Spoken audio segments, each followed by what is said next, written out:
Yeah, it's a big thing about all the special forces guys I talk with. I mean, the military in general, but it's like they just beat things into your head over and over and over Yeah. again, so that even situations that may appear insane to Mhm. normal people like me are you've done it. Mhm. You've done it thousands of times, Yeah. and you're like, all right, I'm just gonna let instinct take over at this And that's point. it. That's exactly what happens to you. You just let the training kicks in, Yeah. and it's not even training at that point. It's your body. Right. It kind of knows what you're listening for, knows what you're looking for. It's playing chess. Like in a firefight, you're living in the now, but your brain is playing chess with what's going on. Especially if you're in a leadership Playing position. chess with what's going on. You're playing chess with what's going on. So if I know guys are shooting me from over here and I know where my guys are, my brain is trying to predict, all right, if we kill those guys right there, then that's going to end this. But what if those guys flex to this spot? Now I might need to get a guy, 2 or 3 guys over here. And the beauty of it is when you're on a team, like my team, dude, my first team at SF, I was on that team for 12 years. My second team, 9 years. So we knew each other like the back of our hands. How big are those teams? 12 men. They try to be 12-man teams. When I first came to SF, I think our highest was 8, 9 guys. Got it. Because you just didn't have very a lot of guys. tight knit. Very tight knit, dude. Me, Troy Lettieri, Vic Combs, Dwayne Jones, Dave Glenn. I mean, tight. So these guys are already thinking, like we're already thinking, like our minds are already thinking, like, all right, dude, we need to get to this spot, kill these guys, or we know they're moving this spot because that's what we would do.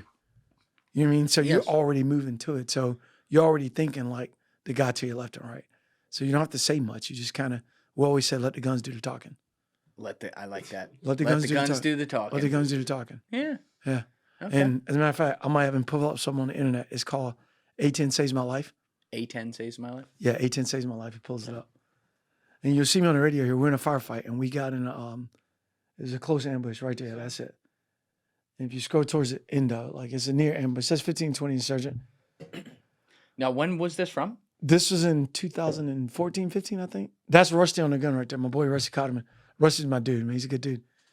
If you fast, he's on the south. So right there, there's a defilade where the ground just drops off. And you can see, like right where the dark green tree in the background, fucking dude. And one day I looked at him and said, you know what, Rusty? He said, what's that, Johnny? I do. I didn't like you when I first met you, but I know why now. He goes, why? I go, you were mean, motherfucker, when I first got the group. Yeah. Like he was that guy that every time you came in, every morning, he held everybody to a stand, like, we got to do more PT. And I was that guy, dude. When I first got there, like, oh, you're the hardo. Oh, yeah, dude. We need to be working out every day. We need to be getting it. Well, when they said Rusty got hit, we had infantry guys attack. It's not on the same level. It's not on the same level. We train them, but it wasn't on the same level. You see the trucks in the background. If you fast forward and listen, you're going to hear that's insane footage, by the way. But you're going to hear the A-10s come in, dude, and they're doing, you hear the gun runs. Once they came in, you'll hear Rusty and like, yeah, hey, tell them they clear hot for immediate reattack. J-Tac sent him back. In his hand right there, he's holding that round. It's got a yellow thing on it. That yellow thing is actually, he just took them off. See on the back of it, the tailspin of it, there's nothing on it. Well, it got charges on it that are like gunpowder. If you go back, you can see it. When you take those off, that lessens the dip fire so far. He should have been taking them off right then. Putting them in the can. Carrying that thing around like a fucking football. Yeah, you can throw them, like back in Vietnam, believe it or not, they used to take those things and hit it on the ground, and they would throw them. And I think, don't quote me, he just took it off. Don't quote me, but I think it's 13 evolutions when it turns, it arms itself. It arms itself. Yeah, see the yellow thing in his right hand in the back there? You can barely see it. So you throw it like a spiral. You throw it like a spiral. 13. And I think it's 13, it arms itself. And anytime, I guess, the Viet Cong would get in the wire or get close to the wire, they would just hit them on rocks and throw them, arm them. And then it was like, whoa. It was just, at that point, it's like throwing grenades. That's crazy. Yeah. So that's the charges. Insane footage right here, by the way. Yeah, it's a head cams, man. We had to stop wearing them, though. You know what I mean? Because why'd you have to stop wearing them? Because people get stupid, man. People are like, oh, my God, innocent women and children are getting killed, or, what are you doing? And no offense, but, and this is what I tell people. It is so easy to sideline quarterback. Yes. Like, I could say in sideline quarterback what we could have done a lot better. We did good there. What we could have did a lot better, what we could have done a lot worse. But what I hate is when I get a sideline quarterback that plays, like, dude, you play video games. You play Halo, bro. Yeah, and they do it in slow-mo. You do it in slow motion. Yeah. Just like we brought some guys out when I first got in the military. I was working for a company called Oak Grove. We brought out some CNN reporters. And I was in charge of the range. Some CNN reporters? CNN reporters. Sorry to hear that. I know. We brought out some, I think they were from CNN, if I'm not mistaken. I think they're from CNN. Don't quote me, but I think it was CNN, I'm pretty sure. But what I did was I put them in full battle gear, gave them blue barrels, and we took blue tip. I got in the center of the room. They would come in the room, do not light their asses up. Tack, tack, tack. Just light them up. And then I would ask them, I say, how long did you have to make that decision. And then I put targets in there. We call them shoot, no shoot targets. Mm. And I think every reporter shot a no shoot target every time, whether it was a kid or a child. And I go, granted, you haven't been trained, and we're having them doing it in slow motion. They're not running through the room like we do. You should have milked this. You fucking child killer. Yeah, I know, dude. I did. I said that at one point. I go, hey, you want to film this right here and release this? And the guy started laughing. He's pretty cool. He took it well. But I told him, I was like, but when y'all sideline quarterback stuff, you want to tell us what we should be seeing. And we're not even shooting real rounds back at you. That's right. Your buddy didn't just get hit in the floor, and you're still trying to fight that next room. Like, you're doing it with paintball rounds, and you know you're going home tonight. What's the worst? We break skin because it hits your hand? That's about it. Yeah. And I was like, so next time you write a report or something, you reporting on something like this, just think about that operator's, mentality. Just like policemen, I think they got the worst job in the world, dude. Yeah, they're also, and by the way, they're not as nearly as trained. Not at all. It's sad. Forget even Green Berets, but like some of the most basic training, they put them in the worst position. You see some of these videos, like some are bad, and you're like, okay, I don't know about that guy. And then you'll see other ones, and you'll be like, yo, no offense, that's a donut patrolman. Yeah. Like he couldn't even get his gun out. Yeah. It looks like, oh my God, what's that movie where he's like, freeze? Yeah. Like the Bernie Fife movies, freeze. Yeah. And you're like, exactly. Oh, this was over before it started. Before it started, yeah. Yeah, but so they made you guys, you used to wear the head cams, and now they don't let you do that anymore? No, some guys are still wearing them, but our team, we stopped wearing them. Now, was that your call? Or? Yeah, it was the leadership call. And then if we did wear them, we come back, like what we wore it for, believe it or not, it was more for us. What are the TTPs that they're doing? Like that pass right there, we drove through that pass all the time. We got hit there all the time. Yeah. So we would go back and look at it and be like, hey, dude, they're hitting us here. So if they hitting us in a certain spot, we would set up what's called a TTP. I'm in a TRP. And that's just a target. We set up a target right there. Where if that's a target already set up, we would already have pre-fire set for that target. What do you mean pre-fire? So if we're going to do a mission, we know we're going through the pass, I would call up like field artillery. I would call up our JTAC will call up the fast movers and be like, hey, dude, this grid right here, this is a TRP we're setting up because we get hit from there all the time. So now when the fast movers come in, they already know where they're going to shoot at. Yep. If it's coming from that direction. So when you get in a firefight, for the most part, it's all about time and direction. It's all about time. You mean how much time you got? How fast can you eliminate the enemy and move to the next target? Period. How many firefights do you think you were in ballpark in your career? You had so many fucking deployments. Fuck, dude. I'd say a few hundred at least. Right? Yeah. It's got to be that. A few hundred easily, if not more. I'd definitely say a few hundred. But now, did you, I mean, obviously your training, we talked about that, like they really prepare you for it so your instinct kicks in. But still, when it's happening afterwards, like you're like, whoa, my adrenaline was nuts. Did it ever get to a point where you're like, just another day at the office where it really set in that way? Yeah, it is. Yeah. Wow. Yeah. Those are the days, though, when you're scared. Like, not scared. Those are the days I used to always tell my guys, put your underwear on and get your shit together. That's what I always say. Put your underwear on and get your shit together. Because when you start, because I've done that before and I don't want to be a hypocrite, but when you start looking at like just another day at the office, that's when you slip. Yeah. That's when you don't see something that you should have seen, or you don't pick up something like a pink rock. That's a ID initiation point or an ambush initiation point. You missed that blue painted, pile of rocks on the side of the road because you're like, another day at the office, I'm just fucking relaxing, My buddy Jim Diorio has been on the podcast a bunch. He was a special forces guy, later FBI. He was West Point before all that, but he talks about like the gift of fear. Yeah. And he's been doing this all his life, very similar to you. And it's like when the hairs aren't standing up on the back of your neck. Oh yeah, that's not good. Wrong. That's not good. Yeah. Anytime we go through the Rabat Pass right there where that firefight was shot at, every time we hit the Rabat Pass, dude, all my guys would be like, you could see it. You look back in the truck and guys are up, eyes are scanning. Like, dude, like, hey, it's time to get it.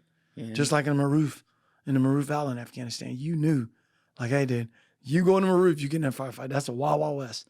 Like, anytime Why guys was it so crazy in that part? Because guys knew how to fight there. You know what I mean? The Afghans, all the dumb ones, I always say we kill early. The dumb ones you kill early. We killed the dumb ones, I would say, from 2001 to about 2008, 2009. You done wiped out all the young fighters just going out there shooting, spraying and praying. After 2006, 7, 8-ish, now you're fighting the guys that fought, the Mujahideen. Yeah. The guys have been fighting their whole lives. They know how to hide. They know how to bounce back. They know the terrain. These aren't the kids that are playing Halo. Like, I'm trying to get my body count up. No. Yeah. So that's when those guys are like, all right, dude, we hit them on our terms. Then they start learning, I can hit them at the first of the month or mid-month where your lumen's less. Because at one point we owned the night, and then our nods got so bad that we just start borrowing the night. And then you can buy nods on the regular economy, on the black economy, I should say. Now, you know, you got units out there, or you got Taliban out there with night vision. It might not be the best. People are like, oh, but it's crap. Something. Yeah, dude, but it's something. Yeah. You know what I mean? So now we don't own the night no more. Yeah. So if we walk around with our floodlights on, think we're the only one that can see it, and it's 12 of us, then you just shooting just take your gun and point it at that floodlight and shoot. So, you know, we started just, you know, I think once, you know, the war went on, they progressed just like we progressed. You know, and that's just what you do. Yeah, it's a sad reality. It is. I think that's pretty accurately put. It's crazy, like, looking at your career. I don't know if you can look at it this way, because, like, you're in it. You know, you're so focused on the here and now at every point of it. But looking back now, you lived through the complete trials of modern history here. Oh, yeah. You get in, what, like 3 years before 9/11? Yep. Right? So you're in there, you do mission. We're going to talk about that in a minute. You do missions in Europe, you know, in the Balkans, which is like a forgotten fucking part of history, which is crazy to me. And then 9/11 happens, and you're in Afghanistan, you're in Iraq, and you see it at the beginning where it's like, oh, okay, we're doing well. Then we're like, why the fuck are we going to Iraq? Then Iraq fucking goes south. Then Afghanistan starts falling off and getting crazy again. And then, you know, by the time you leave, it's pretty clear what's going to be happening. Like, do you ever think about the gravity of the history books you actually lived through? I do. And then all the stories too. I mean, just not me, but all the guys and all the stories, because you've seen it. I remember when I first came in the Army, which was crazy. It was a peacetime Army. I used to tell guys, I remember when I got in SF, dude, I was like, and I'm not talking about my Green Beret brother, but I'm talking about him. I'd see a bunch of fat dudes. And I'm like, what the fuck, dude? Like, I didn't come here for this, because I was a young guy when I got there. Young, very young. Yeah. I was like 20, 21 years old. Most of the guys on the team, like I was saying earlier, you had to be an E4 to go to selection. So most guys join the Army. You were E4. You were at least 23, 24, 25 years old. Well, you got fast-tracked. Yeah, I got fast-tracked, so I joined it early. So when I got to when I got to third group, dude, when I got to the team, I was the youngest guy on the team for a long time. Just because most of the guys there were in their mid-30s. Early to mid-30s, at least. Maybe late 20s, but early mid-30s. So I got to the team, dude. I mean, I lie about my age all the time. How old are you? 28, 29? Lie my ass off, dude. Because I remember we would go do PT, and I'd be like, dude, that's all we're doing? Yeah. Because they were older guys, and I get it. And then I remember when the war first kicked off, our first deployment, went on our first deployment, 6 months. We came back. I remember when we came back, half of our company, man, Bravo company, a lot of guys were getting out, they were retiring. And I called them paper range guys. Paper range. Yeah, paper range. Like on the paper, shooting paper, dude, they were on it. These guys walked around with Scare Me badges. They got the Halo badge, the Scuba badge. I'm like, when I first got them, I'm like, man, I want to be like that guy. I want to be just like that guy. But then when those bullets really start flying, dude, and we started losing, dude, guys were like, man, I'm 2 years from retiring. I got 25 years in. I'm done. Yeah. And I was like, what the fuck is going on? Why are guys getting out? Maybe I was still young and dumb. But I was like, why are guys getting out? And I remember, dude, our company was, you know, we lost a lot of dudes in our company, man. Just, I'm done. They were out. And I get it. You mean they had my high priorities. You know, but I was more like, shit, dude, let's go Maybe get some it. You of know them what I mean? have families too. Yeah, exactly. I have families and shit. And I was more like, you get used to the business aspect of it, and then you realize, oh, no, this is real business. It's real business now. Yeah. It wasn't a paper target where nobody's shooting back, dude. I remember guys that I freaking idolized on the range, dude. Like, you see them shooting, you're like, that dude can burn it down. Then you get back off a deployment where, you know, rounds are cracking off around your head. A couple guys get shot through and throughs, and it's like, all right, dude, I'm fucking, this ain't what I'm done. You know what I mean? Like, hey, it's a young man's game. You know what I mean? So, yeah. And I get it. I had another guy, my friend Joe Tedai was in here as well. He was another Army guy and ended up CIA ground branch. But he had talked about his whole career. He was Marines and then left and then went to the Army and was in that for like 10, 11 years. But it was during the peacetime. And it was like he never went anywhere. And so, he knows his training. He knows he can do it. But when he was asked to go into CIA ground branch, there was that almost like that second thought, like, well, wait a minute, I haven't been out there yet. Like, this shit's about to get real. And obviously, it turned out he could handle it, and it turned out great for him. But I always wonder, like, you know, you get so used to your surroundings, you get used to your habits, you get used to your training, but you know, if you do so many years where the actual adrenaline thing, the main thing, isn't there, and then suddenly it is, like, that can probably fuck with your head. Oh yeah, that's what's fucking with a lot of veterans now. Like, especially soft guys. I'll speak for soft guys because I'm around them. But that's hurting us now. Guys are taking their own lives. You hear about it every day, man. There's so many veterans killing themselves which is terrible. But a lot of that has to do with that. Like, you think about it, for 21 years, I told people, for 21 years, every day I'm surrounded by guys like Rusty Cotterman, you know, DeMarne King, Alan Williams, Will Wright. I'm surrounded by guys that are type A personalities like me, Big Mike, Dick, Dick, all these guys, Baby Jesus, as we call him. Baby Jesus. Yeah, Baby Jesus. But you're surrounded by these guys, Troy Lettieri, I'm surrounded by guys, Dave Glenn, Big Juice. I'm surrounded by guys that are type A personalities, want to be the best, dude, no matter what. I was telling him driving here. Dude, if my team would have landed at the airport and we were driving from the airport to come here, it would have been an unknown race. We'd have passed you, you'd have passed us. We'd have passed you, you'd have passed us. Yeah. And then you'd have walked by me and kicked your ass. I'm like, shut the fuck up, dude. It wasn't racing. Oh, it's always a race. It's always a competition.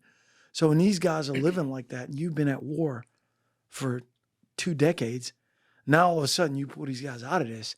How do you feed that animal? That's right. It's just like I used to tell guys all the time, like when they would ask me, you get a new guy on the team, they'd be like, hey, Johnny, what's combat like? I was like, dude, just revert back to your training. I said, when you first start your first firefight, it's going to be fast to you. Second firefight, it's still going to be fast. Third, fourth firefight, it's going to start to slow down. By your fifth, sixth firefight, it's going to be like, all right, dude, this shit's moving in slow motion. Is it slowing down because you're making fewer decisions in your head, meaning you're not thinking about every single goddamn thing around you like the first time you're like, that thing, Right. whereas the third No, or you're fourth still time, thinking about all them things. I call it your computer processor. Okay. It can just process them so much faster now. Right. So I it can appears see, like it's slow mo. It feels like it's slow mo, but it's still moving the same speed. Interesting. But just like I do some work with some athletes, and I always ask athletes, can you control time? And I always tell them there's 60 seconds in a minute, there's 60 minutes in an hour, there's 24 hours in a day. Can you control any of that? And a lot of guys, you get yeses and you get nos. Yeah. I say, I'm not gonna say you control time, but you can control what you do in that time. Just like you take out, Albert Pujols, one of the best natural raw hitters in baseball. Incredible. The reason why, that baseball never moved fast to him. Yeah, even his swing looks slow mo. His swing, because everything moves slow to Yeah. him. You mean? That's why, he can play at that level because, and I tell people, like I'll be with parents, they'll be like, you think my kid's a D1 athlete? I'm like, nope, D3 at best.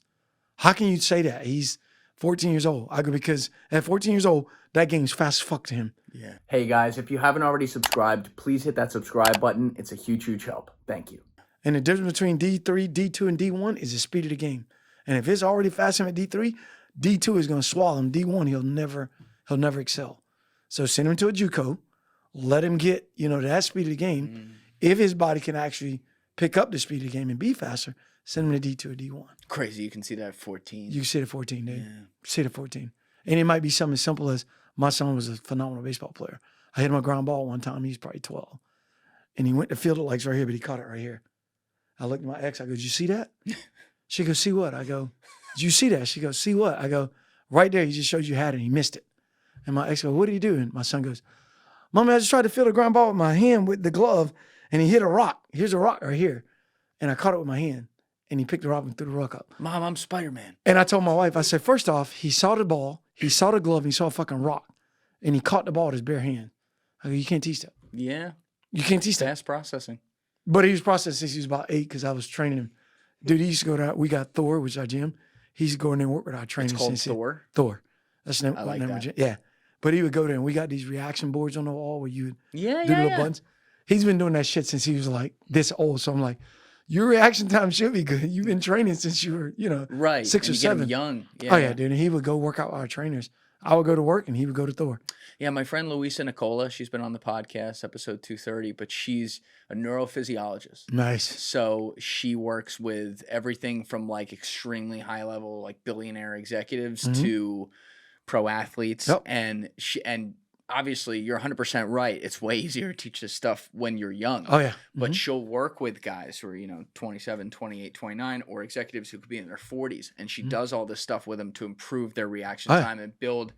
Alessia, I'm going to fuck up the terms here and she's going to kill me. But what's it, like neuroplasticity? Neuroplasticity. Is that right? That's it. I got that right? Neuroplasticity. Yes, you did. Look at that. That's Cool. it.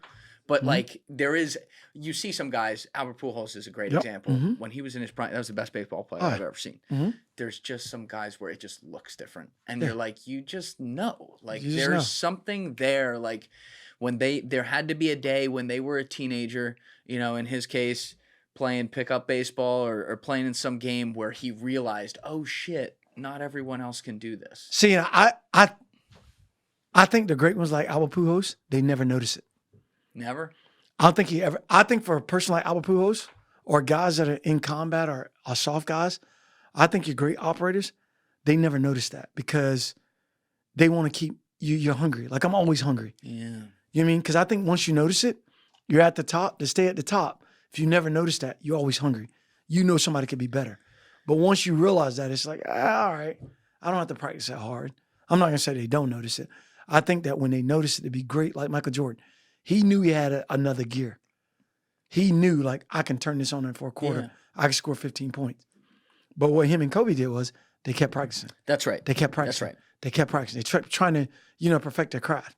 But I think the truly ones that got that true gift, if you can add that with the mindset to be better, to want them, like 100%. Rusty, dude, there's no stopping that person. Yeah, Stopping that person. I agree with you. I think there probably is, like, the one thing I'd say is the guys like the Pujols or like the LeBron James or Allen Iverson, who was fucking 5'10", $155, soaking wet, but had a 48-inch vertical. Mm-hmm. Like, there was probably a point where they realized, okay, I'm in a higher class. Yeah.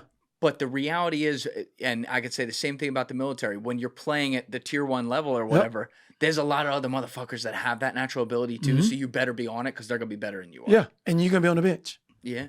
Because you think about, like, if you take an SF guy, and this happens, say an SF guy goes to OCS, Officer Candidate School, and you send him back to the 82nd, to a regular infantry unit, right? Yeah. Soon as he walks in there, that commander, he's probably going to put that guy in his best platoon. Because he knows what he's bringing to the table. Dude, you just left the professional, now you're coming back down to JV. So we already know what you're capable of. It's just like if, say, Albert Pujols get hurt, you send him back down to, AAA ball, or triple three ball or whatever, triple A ball, you already know once he gets there, it's just to get him back in the mechanics and hit the ball. That's it. But you know what he's capable of. So when you take a Green Beret or a soft guy or a Ranger guy or whatever, you move them back down to a line unit, he's probably going to be the rock star there. No ifs, ands, or buts about it. I guarantee it. Yeah. He's a rock star there because he just came from here to go back down here. So to him, he's on cruise control. Yeah. He can do that shit in his sleep. Dude, I go back to an infantry unit, I could do that in my sleep. Like, I literally do that in my sleep. All right, dude, cool. Bunch of pussies around here. Yeah, like, you guys can get your shit together. You know what I mean? Like, seriously, like, and I would train them probably like how we train. Yeah. And I've actually done that before. Like, we've had 82nd squads come out there, and you try to train them how we train shooting-wise. Like, we shoot in North Carolina next week. I'll show you. That's what I'm saying. You better be training us like this next week. You'll do single shots, and then we'll go control pairs, and then we'll go double taps, and you'll be doing all the stuff to how do I reacquire different targets. He's already got this planned out. We talked about this 10 minutes ago. Oh, yeah. How are we going to do target acquisitions? Johnny, how do I shoot this target while I'm watching that target?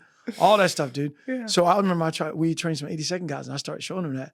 And the team, the squad is like, no. They don't need to learn that. I'm like, bullshit, they don't, dude. You get in a firefight.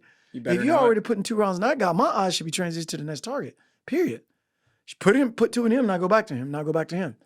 And that's basically coming from professional, going back down to JV. It's also like, and I mean this in a good way, like you had such an advantage here, not just the timing of coming in when you did, because of what ended up going down, but also the fact that you did get fast tracked, and it's literally all you knew. Oh yeah, like in a sense, like you were at the very beginning, like your basic training, and then boom, go to Green Berets within a year or something like that, and now you're at that highest level, and that's the bar that you're in the NBA.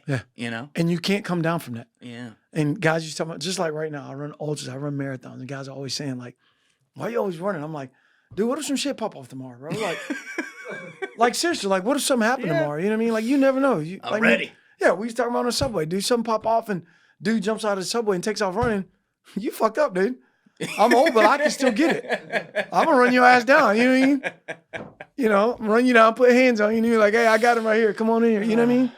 But then I look at guys, and I tell my SF brothers this all the time, soft guys, military guys in general, not just SF guys. We get out, dude, and we lose that sense of, not pride, but we lose that sense of purpose, is what I like to call it. It's purpose. Because, dude, I got buddies right now, man. I'm talking that with fucking studs. They can barely walk through that door. Dude. I'm like, look at you, man. You look like you had a small Asian child. Just swole, bro. It's like, I do, man. I called them out. And the ones that I call out, my buddies that I call out that are true, dude, I'm going to throw my buddy Gene Harris on the bus. We went and played golf down in Florida. Oh, no. I'm going to have Gene watch this. I said, Gene, you used to be the vainest motherfucker I knew, dude. Good looking brother, man. He's just yoked, man. Just, you look at him and be like, I wouldn't fuck that dude. And he carried himself like dude, and he was a stud. Well, he retired, his wife retired, he got him a little gut going. I said, Gene, what the hell going on, bro? And he's like, you know what, Johnny? You right, bro. And now he's back on a workout regime, man. Looking good, dude. I'm like, damn. Look great in 30 days. I know. I'm like, hey, you need to slow down, Gene. Slow down, bro. Like, you making me look bad now, you know? But now he's looking good, dude. Now he's calling out other brothers. Like, hey, man, look at you. Look at Julio, Greg, and all them guys. Everybody now, man, I golf with all my buddies. Now, bro, they're starting back to work out. They're starting back to get that purpose. Well, hey, dude, you're a fucking Green Beret. I don't want to know about what you used to do and what you were. It's what can you do for me now? Yeah. If I call you and tell you some motherfuckers just kidnapped my daughters, I want to know that, hey, bro, if we got to move 2K to go get my daughter back, that I ain't calling a medevac because you fell out after a mile and you couldn't make it. Or, you know, God forbid, you die because you're unhealthy and now Johnny Glenn's got to be a father to your kids and nobody wants that. You know, I'm a big... Nobody, none of my friends want that shit. Kid's hell gonna no. be real motherfuckers. Yeah, that kid's gonna be some real motherfuckers. Dumb as hell, just angry as hell, just want to shoot motherfuckers. Like, what did you teach them? I bet they can zero fast. You know, so, but yeah, I tell my buddies about that, man. Just, it's all about, you're part of your environment, man. Yeah. But, you know, it's also like, I think about this with pro athletes too. You know, they spend their entire lives assuming they were good in high school, obviously, and like playing at a high level where everything's like scheduled out for them. They're training all the time. They're on. They're basically working a 60-hour-a-week job from the time they're 15. And then if they, you know, when they go pro and they turn in this great, you know, 15-year career, now you get up to 36, 37, you retire.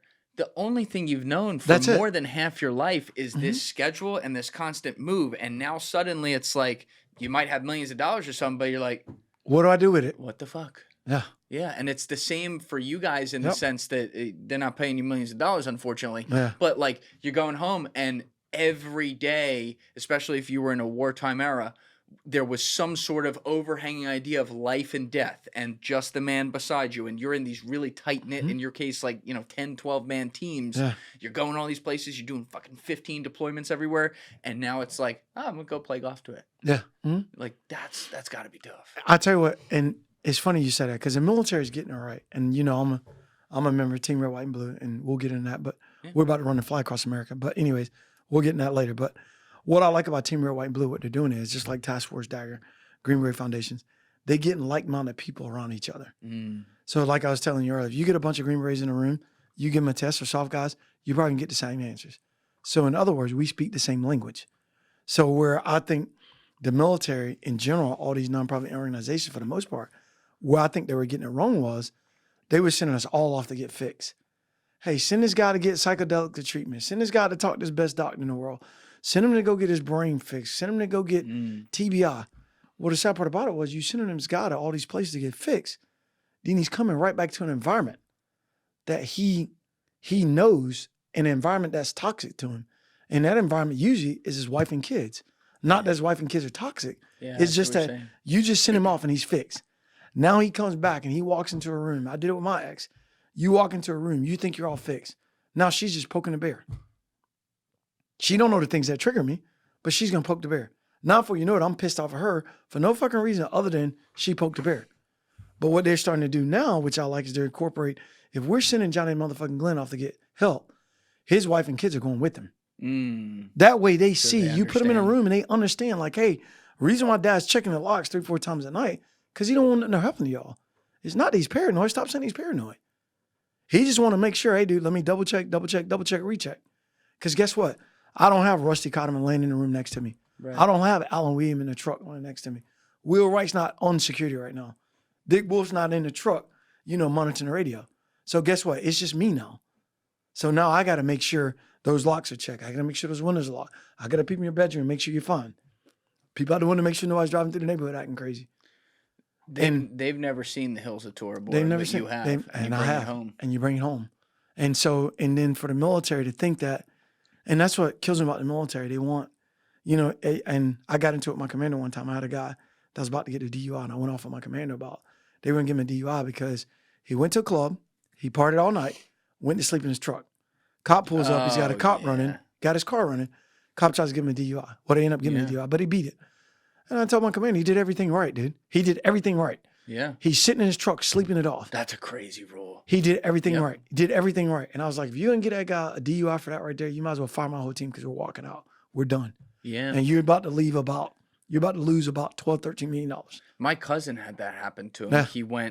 He was somewhere far away from home. He was at like a party and he was like, I'm not driving. So his car was off. His keys are in his pocket. He goes to like sleep in his trunk and a cop knocks on the door. They give him a DUI. Now for me, I'm like, that's crazy. to me, dude, I got a lot of cop friends and I love law enforcement Yeah. but to me, dude, and this is me talking, and I hope the cop that sees this, if you ever in this situation, that's fucking sad, dude. Yeah. If I was a cop, honestly, I'm not perfect. I would take that guy's keys, tell me you're doing the right thing. I'll be back in 2 hours. Exactly right. I'll come back and check on you, dude. I got to make my rounds anyways. Yes. I'll come back and check on you, but I'm not going to write you a DUI. That's right. For falling asleep with your keys in your pocket. Yeah, I don't want to say this as like a write-off to any law ever that's been made, but to me, and this should absolutely apply within how people apply the law, you know, like officers of the law, it's like intentions are everything. It is. That doesn't mean people always get it right, but like, what did they intend? If he intended to do the right thing, putting his keys in his pocket, that's Yeah. enough for me, dude. Yeah. That's enough for me. I'm gonna take his keys, or better yet, I'm probably gonna tell him get in my squad car and take you home. Yeah. And when you get ready to come back to your truck tomorrow, call me. Somebody come pick you up. There It's you that go. simple. Yeah. Because it's serve first and then protect. So that is serving the public right there. For sure. So No, but on your point about, you know, reintegrating and things like that, just even with your family and stuff, like were you married really young? yeah, I in the got military? married about 24, 25. I think it Okay. was. So, and you have this 21-year career. So when you get out, how many kids do you have? 3. They're all teenagers at this point when you get out? Yeah. Something like that? Yep. And you were deployed. You never took time off. So you're deployed all the time. How long was your average deployment? 6 to 8 months. So I'd say 4 to 7, maybe 4 to 7, 5 to 7. So half of every year, Gone. You're gone. Guaranteed. My son's 25 years old. I spent 7 Christmas with him. 7. Me and him had a Was big. that hard being a dad? Me and him had a big heart to heart. Well, I'm not gonna say it was hard being a dad because I love being a dad. Yeah. All 3 of my kids, they can drive stick, they can shoot their asses off. You know what I mean, The like things that matter. the things that matter. You know, like, and my ex used to always say, "You're brainwashing our kids." Like, dude, they can walk in a room, they can tell you everything that I can tell you about what they see, how to take down a room. They know points of domination. They're little operators, man. If I need them, you know what I mean? Like they're little operators. That's great. Yeah. Oh yeah. And so, I'm not gonna say being a dad was hard. It was being gone was hard. But then you kind of know, like all 3 of my kids, the first word we taught them was sacrifice. First word we taught them. And I told them, Daddy's making a sacrifice. And so I'll give a shout out to my ex, man. Sadie, she was a phenomenal woman. And most Green Boy wives are phenomenal women because they know what they're getting into. So for the most part, dude, our wives, a soft wife or a military wife in general or a military husband, they know your spouse might be gone a lot. So guess what? You might be mom and you might be dad. Yeah. And my ex did a phenomenal job of that, dude. I can't, hands down to her as being a great mom. And I would never say anything negative about her being a mom because she basically raised our kids because she would get pissed at me because I'd be gone for, 5 to 7 months. And when I come home, guess what?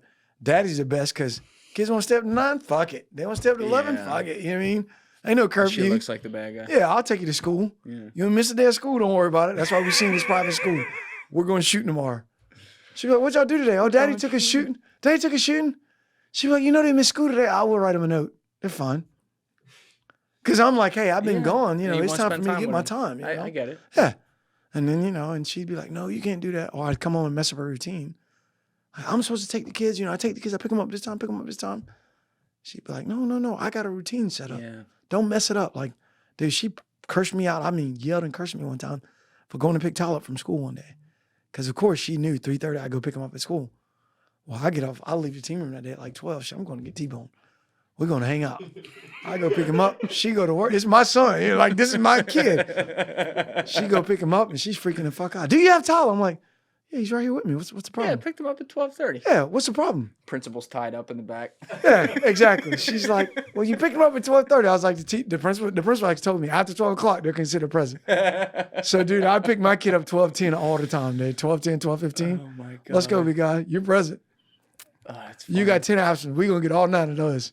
Every year, dude. 9 absence, we get them. But you got and if I'm going to stuff you don't want to talk about here, by the way, No, go ahead. just say that. But you guys, you stayed married for your whole career, and you didn't get divorced till after. Pretty much, yeah. It was like when I was transitioning when I got divorced. Was that because it was so difficult to transition from, now suddenly constantly being in each other's lives? I say yes. I say yes to it, and I also say no to it. Okay. I say yes to it in the fact that I went talk to a counselor like we always have to do. I think we have to talk to a counselor every 6 months. And I don't ever forget, I went to go see this counselor. Since I was transitioning, it was a civilian counselor. I remember I walked in, and the first thing he told me was, hey, I heard a lot about you because a lot of soft guys use this guy, and he's good. The first thing that guy told me was, have a seat. He goes, Johnny motherfucking Glenn, right? I was like, yep. He goes, Johnny motherfucking Glenn, you're nothing. I'm looking at the dude like, who the fuck is this guy, dude? Like, nothing. I'm looking around like, I'm in the wall check this fucking dude. What do you mean I'm nothing? And he goes, look here, your name, that Johnny motherfucking Glenn, he goes, dude, that's nothing more than a reputation.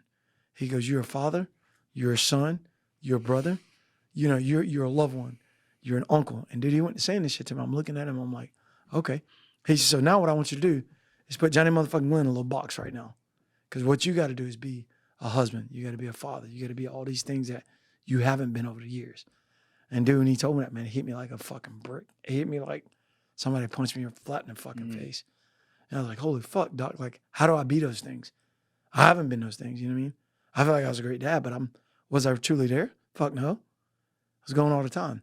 So how do I, it's like you just said earlier, you've been doing this since you were 15 years old, professional athlete. You got millions of dollars. Now all of a sudden, you're asked to just be a human, like be you. Yeah. And it's like, holy fuck, dude, I got to get a schedule. I got to get a real job. My job was going to work 9 o'clock, working out 10, 11 o'clock, going shooting at the range, shooting the shit with the boys, going to Hooters, looking at boobies, and then going to fuck home. Like now I got to go get a real job, like a 9 to 5. Fuck, did I get a 9 to 5? And all this is going through your head. How do I protect my family? I'm leaving the team, even though this is my family, but that's my family. Yes. Like, holy fuck, dude. Like, what do you do now? And dude, that's a hard pill to swallow, man. And you realize like, fuck, dude, like I made some big mistakes.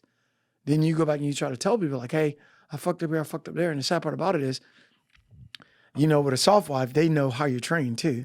So soft wives, they'll say like, now you're just using what your training is. I don't think there's no wrong. You ain't got no damn PTSD. I'm like, do you not know what the hell we've seen and what we've done? Oh. You know what I mean? Yeah. But in their eyes, and they know like you're cut differently. And women that come after us, they know, dude. They know we're cut differently. We know we're cut a little different. You know what I mean? Like, and like they said, good girls like bad boys. It's just that's the way it is. Like, oh yeah. You know what I mean? So at the end of the day, what I would say to all the soft wives out there and husbands that are watching this, I'll say to my SF brethren, hey, dude, don't be afraid to say, I'm fucked up a little bit. Let me fix me.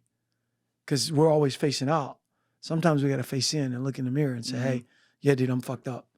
And then be man enough to say, hey, I'm fucked up. Now let me go get help to fix me. And by the way, wife that I'm loving, I want to be with for the rest of my life, I'm going to bring you along with me because this is a team effort.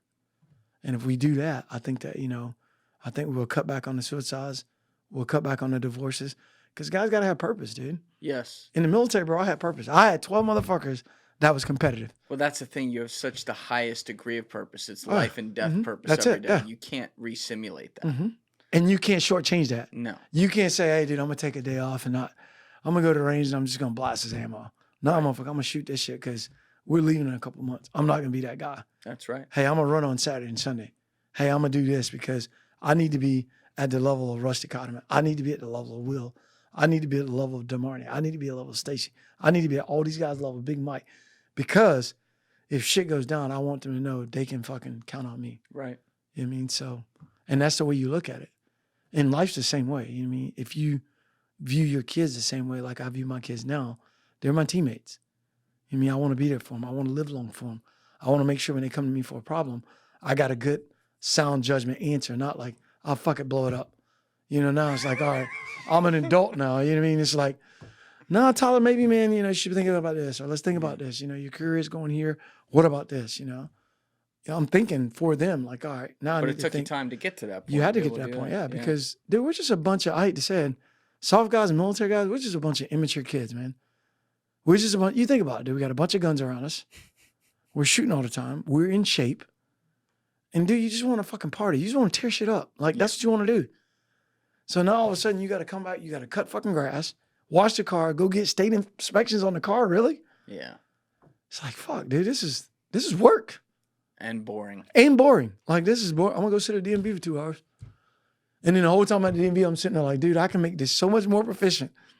Good Lord. you I've been in this motherfucker for 3 hours. You mean like, holy shit, dude, I just need a renewal. Those guys that, you know, that are down there on that end right there, don't know the fuck they're doing, and you don't have nobody here to speak Spanish, and you've been working this guy for 20 minutes trying to figure this shit out. Like, fuck, hire a translator. Let's get this shit done. I could have been going 2 hours ago. Yeah, DMV is the happy shack. That's Yeah, what I call it. It is, man. They hire the happiest people in America They do, to work man. there. I know. It's like, damn it. Then you just sitting in line like, number 12. I'm like, damn, they gonna never get to number 20. Yeah. And So- I would imagine like little things like that. Sets you off. Right. They got to annoy you a lot more. It does. Because you're used to this is how it goes. Oh, yeah. But bullets then if after a not. while, though, you learn, like now, I've learned how to deal with that. Right. I've learned how to cope. But it with takes that. time. It takes a lot of time. Yeah. It takes a lot of time to just say, like, because you got to think about it. Most, I ain't gonna say all, but I would say 99.9% of soft guys are ADHD. We probably just need a fucking, fucking, what is it? Retinol? What do you take when you're ADHD? Adderall. Adderall. We should have an Adderall pump inside of our fucking stomach. Just constantly pumping that shit. You know, you're like, hey, man, I'm set on 12 today. We're good to go. You know, because we can't just sit there, dude. Like, it's like, we got to be making it, like, make shit happen. So when we go in the DMV, dude, they're sitting there like, oh, fuck, I could take her job. If she just did this, this, and this, you would knock down your fucking time of seeing people by 30 fucking minutes. Yeah. You know what I mean? So it's like, so for us, man, it's just always, and that's why usually, man, like if you go to our house, we got project, got the project, got the project, got the project. And wives get mad because she's like, you got 10 different projects, you not finished one. Yeah. Because fuck, I go work on that one about 2 hours and I'm bored with it. I'm going to the next one. And that's what how we it do. goes. And that's how it goes. You know what I mean? He's like, all right, I'm doing this. Just finish one. So I've really been trying to like just finish one project at a time. If I'm doing something, I want to do one thing at a time just to get it done. So slow it down. yeah, but it takes time, man, because we're not built like that.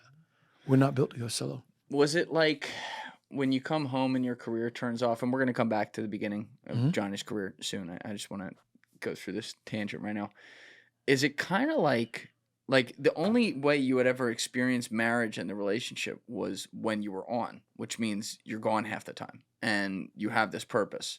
Was it almost like you're married to a new person because of your surroundings? Yep. Mm-hmm. That made it good. That actually made it good. I tell people all the time, if I wouldn't have got out, me and my wife right now would still be married. No doubt in my mind. No doubt in my mind. I was home long enough to piss her off, but gone long enough for her to miss me. Because usually it's just a honey-do list. Like, hey, can you do this? Can you do that? You know, like, you need some muscle around the house. All right, honey, I'm back. Fix the dryer, fix the, wash it, cut the grass, whatever. You're shipping out to like tour board. She's like, thank God. Thank God that motherfucker's leaving. I'm like, yes. All she got to do is keep the house clean. That way if he gets killed, people ain't coming to the house and it's a dirty house. You know what I mean? Like, so, at the end of the day, and now you're with each other all the time when you're now out. you're with each other all the time. Do you see all the nuances? You see all the little things that would probably set her off. Like, why are you mad about that?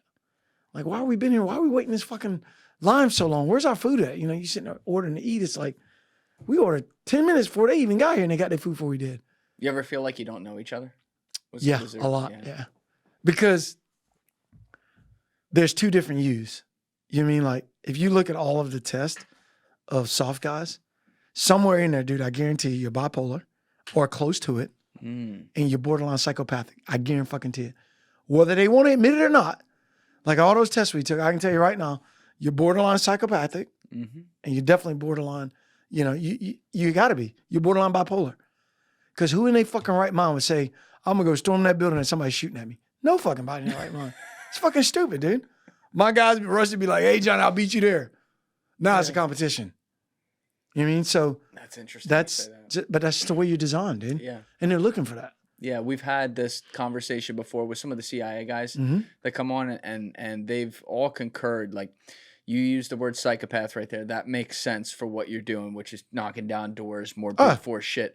With CIA in a similar lane, they're looking for guys who are for case officers. They're looking for guys who are dangerously treading the line of being a sociopath. Oh, yeah. Meaning, hopefully they're not quite one, but they're like right there because they have to be able to, no pun intended, disassociate in some ways and break the rules from humanity to that break guy's the got to rules. be able to break the fucking rules and know that it's for the greater good. Yeah.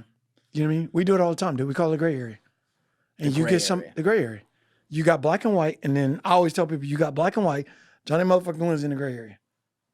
I'll live in that gray area. Because my dad told me, dude, I think I was 12 maybe.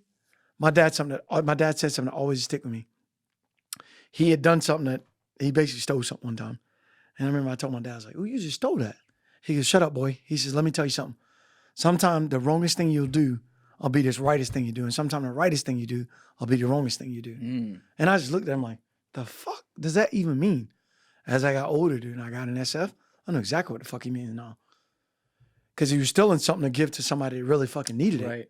And it was like a Robin Hood thing. At the time, I thought it was wrong because you taught me my whole life, thou shalt not steal. Yeah. But I just watch you take something and give it to somebody else. And then it's like same thing in Afghanistan. You know, you get some warlord that can get you close to the Taliban that you know is making IEDs. I'm putting that guy in my hip pocket. Yeah. I got to. Yeah. Because and the greater good is I'm going to save lives. Right. It's like, even though I know what's the math trade-off here? What's the trade-off here? I'm saving American lives. I'm saving Afghan lives, but I'm getting in bed with a warlord. I'm getting in bed with a bad guy. Same with the CIA guys. Yeah. You got to. You talk about this Monday morning quarterbacking with, you know, some of the body cam and stuff like that. But when it comes to the real world, and the way I'm going to define the real world is shit that's not good like we have it here in America. The shit that you've spent your entire adult life seeing. Do you ever feel like people here from a Monday morning quarterback perspective just don't understand that there's almost no such thing as 100% win or even 100% loss? It's going to have some sort of trade-off. It is. And we just need I hate to say a wake-up call, but our country always needs not always, but we definitely need a wake-up call now. Uh-oh. If you think about it, we need a wake-up call. You know, I tell people all the time, September 11th was a fucking wake-up call for us. Yeah, that's why I say uh-oh. That's one of the only times in history, if you look at it, dude, we came together. Well, we came together before, but September 11th, during my generation or during my era, we came straight the fuck together. There was no black, there was no white, there was no Hispanic, there was no wall. There was nothing that said, if you were fucking American, you wanted to punch whoever the hell punched us in the mouth, period. Even if you weren't American, you were here, you wanted to punch whoever punched in the mouth. Yeah. And we came together. For once, dude, the news wasn't reporting, oh my God, cop slains teenage black kid, or oh my God, store gets robbed by, you know, meth head in South Alabama. You know, the shit that sparks people. Yep. None of that shit was on the news, dude. Only thing that was on the news was the Twin Towers coming down. And all people wanted to do was sign up. How do I defend? That's right. How do I help? How do I support? You know what's crazy? Like 10 months before that, we had like the most contentious presidential election ever. Big time. And it was like, and it was this time where some people were like, no, I think Gore won. And people were like, no, I think Bush won. Yeah. Out the window. Out the window. Me and you could have been president. People didn't give a fuck. Yeah. All we wanted to do was go get retribution for the people that killed innocent Americans. That's all we wanted to do. And it's hard to make Americans think like that every day. But people got to know that there's some cruel people out there that want to bring harm to America, period. Just because we're America. We're the greatest nation in the world. People, and if you don't think we're the greatest nation in the world, look how many people trying to come here. That's right. And look how many people trying to leave. Yeah. It ain't that many of us leaving. And for the people that want to leave, call me. I'm broke, but I'll get you a ticket. First ticket out this motherfucker. You know what I mean? I'll call a couple buddies. Go to Kabul. Exactly. I'm sending you straight to the Maroof. You don't like it? And you know what I mean? Like, but if people just came to reality, because I think we live in our own little world. Yes. You know, because we do want the American dream. We want the picket fence. We want the house. We want our kids going to college. We want our grandkids. That is the American dream. And I hope everybody lives that. But the reality is that there's people out there that want to hurt you. There's people there. Even in America, there's people who want to hurt us. You know, there's people out there that want to. I tell people all the time, the easiest job in the world is being a criminal. Dude, I could be a criminal tomorrow and be a multimillionaire. No doubt in my mind. Because I look at how dumb people are. Yeah. People just are dumb, dude. I at the airport now, I'm looking at people like, holy shit, man. People are just fucking dumb. Like, they just don't think, dude. They don't. They just don't think at all. I'm like, come on, man. Just no situational awareness whatsoever. It's crazy with all like the tier 1 guys I've talked to over the past few years now and stuff. The way you guys have changed my basic worldview of how to just walk down the street. And just pay attention. And I never even thought about that. It happened naturally because now I pay attention to shit that I probably don't need to pay attention to. So thanks for filling my head with that. But still, it's like you see all these situations where shit can just pop off and people are blissfully unaware. Oh, yeah. That's like I tell people all the time. And I don't want to sideline quarterback it. But when I hear about this guy walked into a mall, he walked into a store and shot up a building with an AR. How the fuck did he walk all the way across the parking lot with an AR? with an AR, and nobody saw it. Yeah. Like, dude, that shit baffles the shit out of me. Like, how do you do that? And if he's wearing something to hide it, I'd be like, dude, that dude's walking a little weird. Let me pay a little attention here. You know what I mean? But you see it like guys walking malls, dude. It's like, how the hell does that happen? How does that happen? You mean, how does a kid walk into school with an AR? Yeah. A kid with an AR, and people don't notice it. Because one, usually like right here, people on their damn phones 24/7. That's a problem. And then another thing I think with our country too is people just don't like to say shit, dude. Like my biggest problem is, man, if I see it, I call it like I see it, dude. I've always been like that, you know what I mean? My dad used to say, call a spade, call it like it is. Yeah. And I call it exactly how I see it, dude. And you either love me or you hate me. There ain't no in between. It ain't no, I kind of like Johnny so there's no gray area on it. That. Ain't no gray area on that shit. You either love him or you hate him, you know what I mean? My ex at times hate me. If it's a kid's birthday, she might love me. But there ain't no in between. Oh, he's all right. You don't get that shit from, I don't mean, dude, you don't get that from anybody. You either love Johnny Glenn or you hate him. And if you hate him. They know where you stand. Yeah, but if you hate him, say why you don't like him. Like I had a guy on my team, Troy Letier, one time, got in a fight with a guy. Well, he smacked the guy one time. Because the guy goes, him. Yeah, he smacked the shit out of this dude. He goes, I don't like Johnny motherfucking Glenn. Dude. I don't like that motherfucker. Troy goes, why don't you like him? He goes, that motherfucker called me fat. And then Troy smacked him. And Troy's like, well, you fat motherfucker. That's why, like, fix yourself. Like, and I didn't even tell the guy he's fat. I was like, damn, dude, you might want to fucking, start working out a little more. Oh, you know did what it nice. You did I did it. I was politically correct. You know what I mean? Like, I did. My buddy Dwayne Jones, I'll never forget this quick story. My buddy Dwayne Jones, he's watching this. He was out Echo on the team. Come on, guy, right? Dude, we got in an argument. This was like 2011, maybe 8, 7, 9, somewhere in there. We're on our way back to Afghanistan. My team sergeant was single at the time. And my team sergeant had this female in a hangar. We're all hanging out. She's a stripper. At least we called her a stripper. She probably wasn't a stripper, but she dressed like a stripper. I was so confused. But anyways, but he was single. You know, he was a single guy, And dude, I go to fuck off on my team sergeant. And I did it wrong. I was wrong. But I go off in front of him and the whole company. So I'm like, what? Because I asked one of the kids, where's your dad at? Oh, he's still on the plane. I'm like, why's your dad on the plane? And of course, I go right to team sergeant. Why the fuck didn't you say somebody and never leave him? You're single. And in my eyes, you're a single team sergeant, dude. You should be on that fucking plane. This guy's got kids. He should be with his kids. Yeah. I won't call no names. And Dwayne Jones, I go off on the team sergeant. I go to fuck off. And Dwayne Jones, we're standing at the back of the ramp of the plane. They're going to let the ramp up. And he comes back there. He goes, the fuck is wrong with you? I goes, what do you mean? I go, man, he should have had, he should have went out there, pulled a guy out the plane, and I'm going to fuck off. And Dwayne goes, you know what your problem is, Johnny Glenn? I go, what's my problem? He goes, you know your problem, Johnny motherfucking Glenn? I said, what's my fucking problem? He goes, you got no fucking tact. That's your problem. And I'm looking at him. I'm like, and at the time, dude, I didn't know what the fuck tact meant. I didn't. So I'm usually like, hey, motherfucker, you come with me, I'm going to come back. You're like, thank you. I go, what? I look around, dude. So it felt like 10 minutes, but I'm shaking my head. I'm like, what? I'm all tact, motherfucker. And I walk off. So I walk on to one of the officers. I'm like, hey, what the fuck does tact mean? He goes, Johnny, how you approach something, yeah, you be tactful about it, I was like, that's what I mean? He's like, yeah, tactful. I was like, why the fuck did he say tactful to me? And he said tact. He goes, what's wrong? Dude, that whole flight, I couldn't sleep. Because in my head that Dwayne just told me I wasn't tactful. I'm like, fuck him, I'm tactful. So the whole time he's sleeping, dude, I'm looking at him like, that motherfucker. So as soon as he woke up, dude, we went back at it. We were arguing about, and he's one of my best friends, man. We were arguing about tact and all this shit. I was like, man, fuck you. I ain't got plenty of tact. He goes, why would you tactful, dude? Just pull the team sergeant aside and talk to him. Tell him he's wrong, Johnny. He's like, your biggest problem is because I let my emotions get the best sometimes, you know what I mean? Because these are my brothers, man. Like, I care about this guy. I love this guy. I would die for him. And to see him on the fucking bird watching the gear and his kids are around my kids, when our single team sergeant with no kids, in my eyes, as a leader, dude, I would have been on that plane. My guys would have been out there with their kids. That's right. My guys would have been like, hey, where's the team sergeant? Oh, I'm right here with the gear. Okay, cool. Now you also set an example of this is what a leader does for his guys. So, but yeah, dude, like, and that shit hit me hard, man. I ain't got no tact. I'm all tact, motherfucker. Because I ain't know what to say. You know what it means now. I know what it means now, but I knew when he said I didn't have it, I didn't know if I had it or not. So the best thing for me to do is say, I'm all attack. I was like, I'm all attack, motherfucker. And I didn't even give him time to say something. He was like, went like right here, he went to go knife hand me. And I just walked off, dude. I was like, what the fuck ever? And I walked off.